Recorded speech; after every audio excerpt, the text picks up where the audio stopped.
Praise the Lord. Hallelujah. പ്രിയ സഹോദരങ്ങളെ, ശരിക്ക് ഈ ഒരു വെള്ളിയാഴ്ച വലിയ കൃപയുടെയും അഭിഷേകത്തിൻ്റെയും ദിനമാണ്. ഇന്ന് പ്രഭാതത്തിൽ നമ്മുടെ അട്ടപ്പാടിയിൽ ബഹുമാനപ്പെട്ട സേവിയർ കാമട്ടാരത്തിൻ്റെ കൂടെ ശുശ്രൂഷ ചെയ്യുന്ന ബൈജു സഹോദരൻ്റെ വീട്ടിലേക്ക് വന്നതാണ്. അപ്പോൾ ഞാൻ ഇന്നൊരു വീഡിയോ എടുക്കാമെന്ന് പറഞ്ഞാൽ അങ്ങനെ ഇന്ന് ശരിക്ക് ഈ വീട്ടിൽ വന്ന് ഞങ്ങൾ പ്രാർത്ഥിച്ചപ്പോൾ എന്ത് വചനമാണ് ഈശോയെ പറയേണ്ടതെന്ന് വന്നപ്പോൾ ഈശോ നൽകിയ വചനമാണ് അത്. ഹെബ്രായ ലേഖനം 7:25 അവിടെ വചനം പറയാണ്, തന്നിലൂടെ ദൈവത്തെ സമീപിക്കുന്നവരെ പൂർണ്ണമായി രക്ഷിക്കുവാൻ അവന് കഴിവുണ്ട്. അതായത് ഈശോയെക്കുറിച്ചാണ് പറയുന്നത്.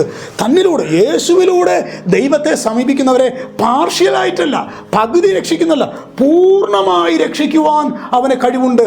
എന്നേക്കും ജീവിക്കുന്നവനായ അവൻ അവർക്ക് വേണ്ടി മാധ്യസ്ഥമായി. എന്നേക്കും ജീവിക്കുന്നവനായ യേശു ജീവിക്കുന്നു, യേശു ജീവിക്കുന്നു, എൻ്റെ യേശു ജീവിക്കുന്നു.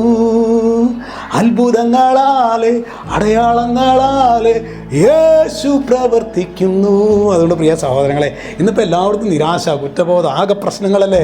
പ്രിയ സഹോദരങ്ങളെ, യേശുവിലേക്ക്, തന്നിലൂടെ ദൈവത്തെ സമീപിക്കുന്നവരെ പൂർണ്ണമായി രക്ഷിക്കാൻ കഴിവുള്ള കർത്താവിലാണ് നമ്മൾ ശരണപ്പെട്ടിരിക്കുന്നത് എന്ന ബോധ്യത്തോടെ സഹോദരങ്ങളെ, വലിയ ആ ധൂർത്തപുത്രൻ പിതാവിൻ്റെ അടുക്കിലേക്ക് പോയതുപോലെ തിരിച്ചതുപോലെ നമുക്ക് യേശുവിലേക്ക് തിരിക്കാനായിട്ടുള്ള ആ ഒരു കൃപയ്ക്ക് വേണ്ടി ആഗ്രഹിക്കാം. പ്രത്യേകിച്ച് മെയ് മാസമാണ്, അമ്മയോട് ചേർന്ന് പ്രാർത്ഥിക്കാം.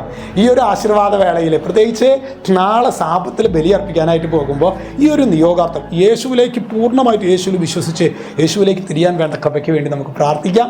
രക്ഷിതാവായ യേശു ക്രിസ്തുവിൻ്റെ നാമത്തിൽ അനുഗ്രഹിക്കുന്നു, ഇപ്പോഴും എപ്പോഴും എന്നേക്കും. ആമേൻ.